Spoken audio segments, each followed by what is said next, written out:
اور خوبصورت اور دل خوش کن باغات ہوں گے جن میں پانی کی نہریں اور چشمے بہتے ہوں گے. اللہ نے فرمایا آخذین ما آتاہم ربہم.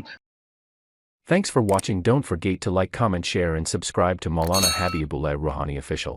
اب آئیے میرے دوستوں، اللہ فرما رہے ہیں کہ جہاں انہیں ہر قسم کی نعمت میسر ہوں گے، آرام اور آسائش کی تمام سہولتیں حاصل ہوں گے، اور خوبصورت اور دل خوش کن باغات ہوں گے جن میں پانی کی نہریں اور چشمے بہتے ہوں گے. اللہ نے فرمایا آخذین ما آتاہم ربہم، پھر فرمایا ہر وہ چیز نہ اور نعمت کو حاصل کرنے والے ہوں گے جو ان کو ان کے پروردگار کی طرف سے عطا کی جائیں گے.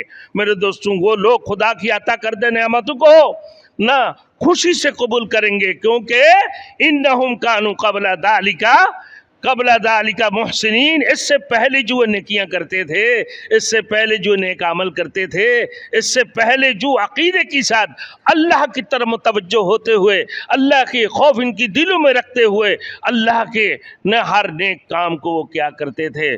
کبھی میرے دوستوں اللہ کی تسبیح کر رہے ہیں، کبھی اللہ کی ذکر کر رہے ہیں، پھر اپنا کام میں بھی لگے ہوئے. کوئی ایک وقت میرے دوستو، ایک سیکنڈ، ایک منٹ بھی وہ فارغ نہیں اللہ کی ذکر میں شامل ہے. کام کر رہے ہیں وہ اللہ کے لیے ہو رہا ہے. میرے دوستوں، آپ کو اس میں بھی ثواب مل رہا ہے. آپ کام سے فارغ ہوئے پھر تسبیح میں کھڑے ہو گئے.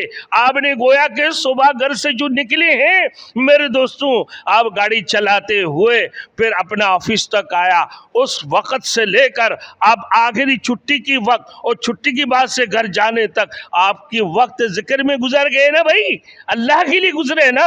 تو آپ اللہ کے بندے ہیں، تو آپ کی دلوں کے اندر اللہ کی خوف ہے. میرے دوستوں، ہم اس بات کو نہیں سمجھتے یار ہمیں تنخواہ ملیں گے تو کیا فرق پڑتا ہے، ہمیں مزدوری ملے گا تو اس سے کیا ہے، لیکن ہمارے یہ کس کے لیے ہو؟ یہ اللہ کے لیے ہے. کس کے لیے بھائی؟ یہ اللہ کے لیے ہے. پوری کائنات اللہ کے لیے ہے. ہمارے جننا بھی اللہ کے لیے، ہمارے مرنا بھی اللہ کے لیے.